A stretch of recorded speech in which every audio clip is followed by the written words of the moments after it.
Now we have a great guest for you guys, Isaac Luria. He's the Director of Communications for J Street. Isaac, welcome to the Young Turks. Thanks so much. First, let's understand what J Street is. What does it do?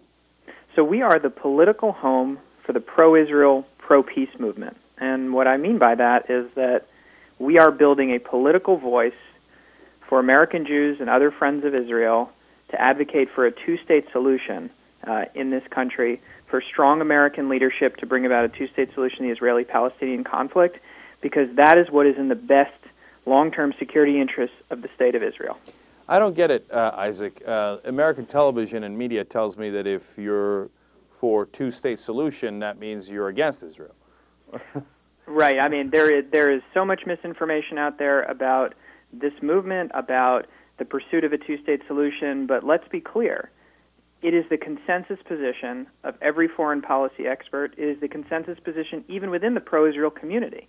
But the question is, how are you going to achieve that solution? Are you going to sit back and let the parties, the Israelis and the Palestinians, duke it out, maybe even on the battlefield, maybe in negotiations? Or is the American interest, is Barack Obama, is the president, going to step in and help broker, be an honest broker, and help make these parties achieve peace? Well, let me go to some of the other parts of what people call the Jewish lobby, right? AIPAC. AIPAC winds up saying, no, the American government should support the right-wing government of Israel no matter what it does. Does that, you think, wind up hurting Israel in some way then? You know, I should just clarify quickly. You know, I would consider J Street part of the pro-Israel lobby. We believe that what we are doing is advocating policies that are in the best interests of the United States and also in the best interests of Israel. Now, I think that we would have some disagreements with some parts of the right-wing side of the pro-Israel lobby on the peace process. For example, recently there has been some diplomatic tension between the U.S. and Israel over East Jerusalem construction and settlements in the West Bank. We've been supportive of the president because we know that an honest and candid friendship is the one that's going to bring peace. Yeah, no. I know exactly where you stand. I'm curious as to what you think of the other side. Because it seems like they keep pushing and pushing for more settlements, which are unsettling in some ironic way. And they seem to have, shoved it down people's throat that if you are not for whatever the right-wing government of Israel says, that somehow you don't like Israel. But it's, there does need to be a better, it's true that there has been a hawkish minority in the Jewish community, and marry them to neoconservatives and mix in some hard right religious evangelical conservatives, and you've got a dangerous cocktail for Israel and for United States interests that advance a vision of Israel that I believe, and I know that they're doing this because they think this is best for Israel, but I really believe that it will lead to the end of Israel as we know it.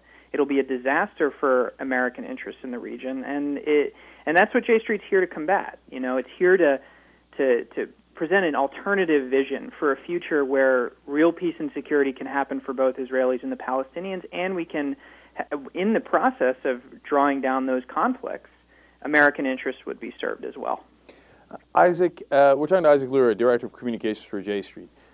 Your membership is predominantly Jewish, is that right? Correct, yes. So how do, when you approach whoever it might be, donors or influential people in Washington or otherwise, who are Jewish Americans, are they receptive to this message? Because most Jewish Americans vote Democrat.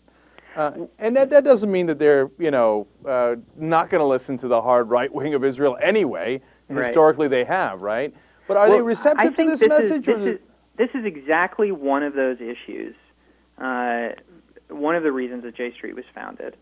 There are a number of myths out there about American Jews' relationship with Israel that are well understood by the political class as simply fact. And one of them is that American Jews take hawkish positions on Israel. That if you, as a politician, were to happen to, say, support a two-state solution through vigorous American leadership, that would hurt you politically among American Jews and your constituents. And the truth is actually the opposite. We did some polling of the American Jewish community and found that if asked, if American Jews are asked, do you support strong American leadership to help achieve a two-state solution? Nearly 80% support it. Even if asked, would you support strong American leadership if that meant the President of the United States disagreeing publicly with Israel and the Palestinians to achieve a two-state solution, that number's in the low 70s. So this idea that, and this is, I think, a success of the right wing on Israel in this country, that they have managed to convince us of a conventional wisdom that's actually not true. American Jews are not hawkish on Israel. They're by and large liberal. Besides African Americans, they're probably the most progressive voting bloc in this country. So, Isaac, how do you turn it around? Because right now the conventional wisdom is stacked against you. And I know because when I've supported a pro-peace position on TV, I've been called anti-Israel. So how do you fight back against this, overwhelming conventional wisdom in the media? Well, we have been, only around for 2 years, and I think that we've been really taking it to the hard right, and also making it clear that there is an alternative voice. And there has been energy for this approach. In just 2 short years, we've grown our supporter list to over 140,000 people.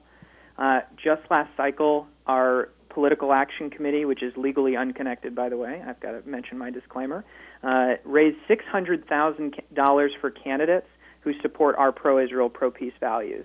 We were the single largest pro-Israel political action committee in America in 2008, and we hope to be the same in 2010. Those sorts of actions, and taking out New York Times ads, when just after Joe Biden returned from his recent trip to Israel, we took a full-page ad out in the New York Times that got, a lot of play in the Jewish community. We're also, working to start local groups on the ground. We've got over 24 of them now, and we hope to get by 30 or 40 by the end of the year. We're on college campuses. So we're doing all of the things that somebody would need to do to get that voice out and out there. And I think that give us some time, and we're going to shift conventional wisdom and turn it on its head. All right, one more thing then, Isaac. Why AIPAC has success sometimes, okay? And they do a lot of things, and they do it well, right, as far as a lobbying group is concerned.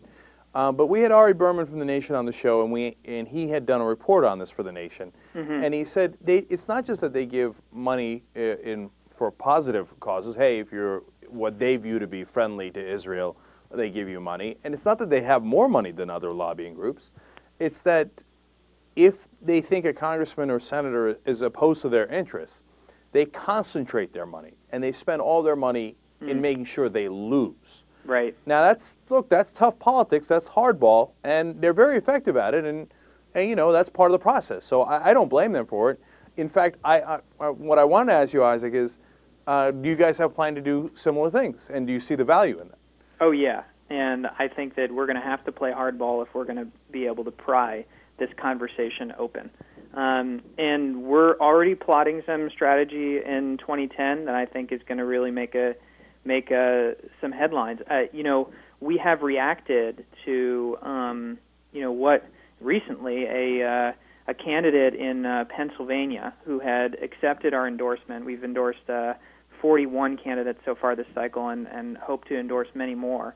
Had actually turned down our endorsement, bending to pressure from the right wing. And we decided to make lemons out of lemonade, raising nearly $75,000 in 24 hours for candidates that would stand up for the courage of their convictions. And we're going to keep pushing that message out and make sure that Doug Pike, this candidate that turned down our endorsement and sent back our money, knows that when he does that, we're going to raise 10 times that amount for other candidates, because we're going to support people who will stand up with the courage of their convictions. All right. So hardball is on the way. I like that. I like that kind of hardball. Okay. Isaac Luria is the Director of Communications for J Street. Thank you so much for joining us. We really appreciate it. Thanks so much. Great to be here. Can't get enough of the Young Turks? Well, then subscribe to the TYT's YouTube channel. What's the matter with you?